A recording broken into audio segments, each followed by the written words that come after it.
probably wondering how I got in this situation. On today's series of unfortunate events, we got to this camp spot about a week ago, and when we got here, it was beautiful, way out here in the mountains of Montana, but it's been raining for like 7 days since we got here, so the road end's a little muddy, and there's this huge puddle up there that is probably pretty soft underneath, so we're gonna drain the puddle so that we can leave, because we kind of got to get out of here. Yeah, it was completely dry when we got here. Like forest fires dry. We were actually kind of concerned about a couple of fires in the area, but then it rained for like seriously a week, and now we have a lake to cross. So we were kind of debating, we're like, do we build a bridge? Do we try to drain it? The next couple of days in the forecast look like they're gonna be sunny. So maybe if we just drain the puddle, it'll kind of dry up, it won't be muddy, and we won't have to worry about getting stuck in it. It's really not that bad. I'm not worried about the water. I'm worried about the ground underneath. I want the ground underneath to dry out. So, because we kind of got to get out of here and start heading south for this event we're headed to. So there's low land like right here. So I'm just gonna make a little canal for this to drain. Theoretically. Theoretically. We'll see how it goes. How's your little trench coming? It's coming.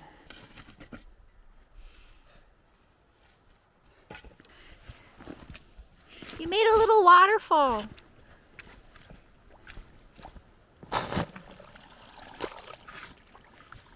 That's a big waterfall now. Wow.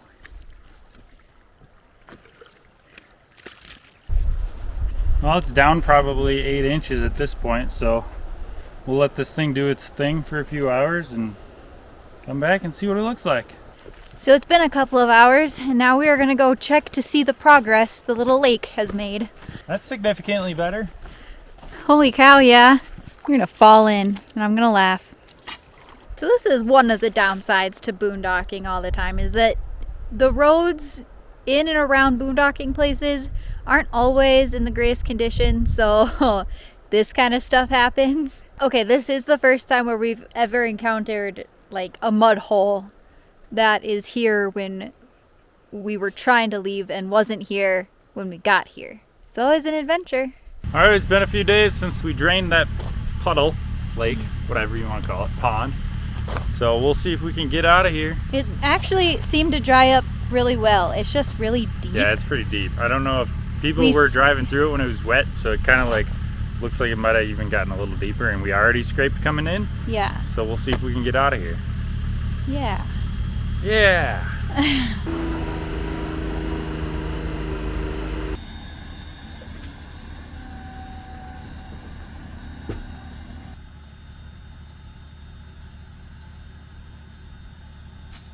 So this is a new problem that we didn't have getting in, because he stayed way far to the one side this time, and so we hit a tree, or we're brushing up against a tree. Just one of the many reasons to always be prepared for everything when you're boondocking, whether it be tree trimmers or weed whips or chainsaws or shovels. You never know what'll come in handy. Slow and steady is definitely the name of the game here. Figured it's gonna get worse before it gets better. I haven't heard it hit anything, so that's why I'm not stopping him yet. It looks like it's all pretty soft sand. But if it gets any worse, I'll have to stop him. And we're out.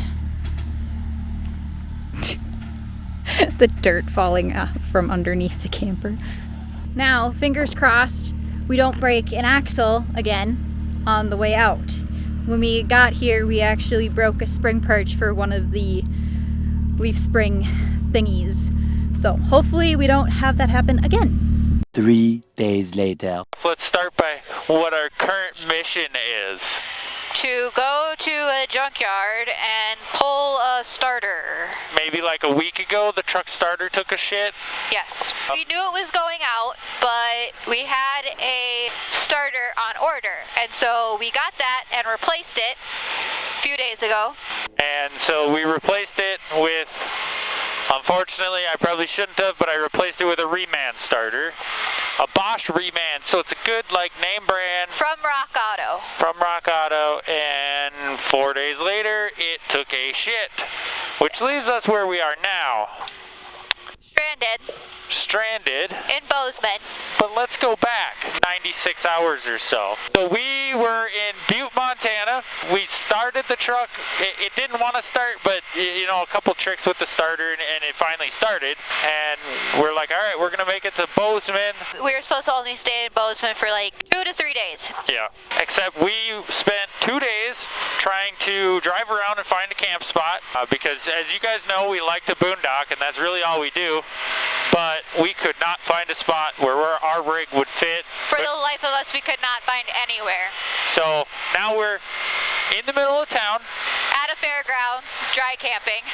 Dry camping for 20 bucks a night. For basically 2 days, we didn't shut the truck off because we didn't think it would start back up. None of the parts stores in town had a starter. And Rock Auto said it was going to be here on like Wednesday. Everybody else was saying like Wednesday they could have one by here. Wednesday is a week away. It was Thursday yesterday. It's Friday today. Yeah. So the only place I could find that has one is a U-Pull Junkyard about half an hour away. Can't use our truck because it doesn't start. So we're driving the Can-Am. Oh, and it's fucking raining. And the high today is like 52 degrees. It's such a beautiful day. It's a shitty day to pull a starter. Yeah. So we're just super grateful that we have the accessories we do now, i.e. the windshield and heated seats. Yeah, this would really fucking suck without a windshield. Or heated seats. Alright, well, we found it. When we first got here, we couldn't find it, so we were a little bit worried. We drove half an hour for nothing. What are your thoughts so far?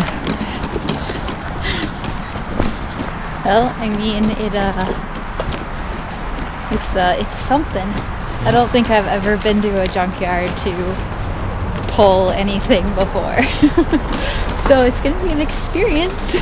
Here is our donor truck. Cross your fingers and hopefully it goes okay.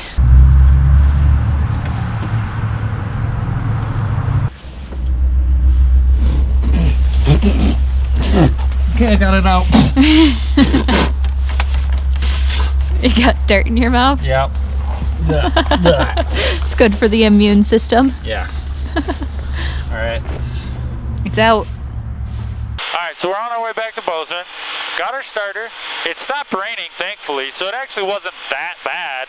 I mean, Yeah, it's not like you were laying in a mud puddle or anything. Alrighty, just got back to our truck and now it's to take out the starter and put in the other one. Hopefully, fingers crossed, this one actually works.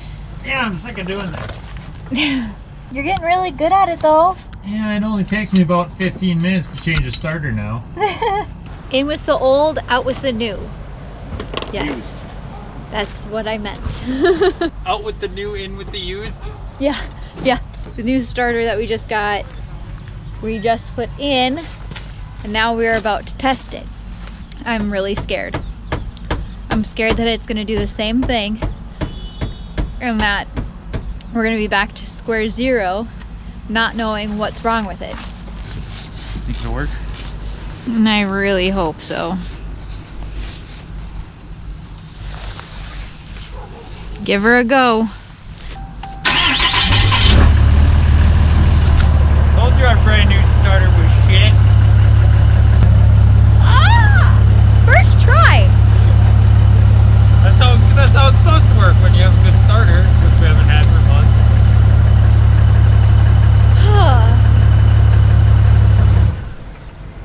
Wow.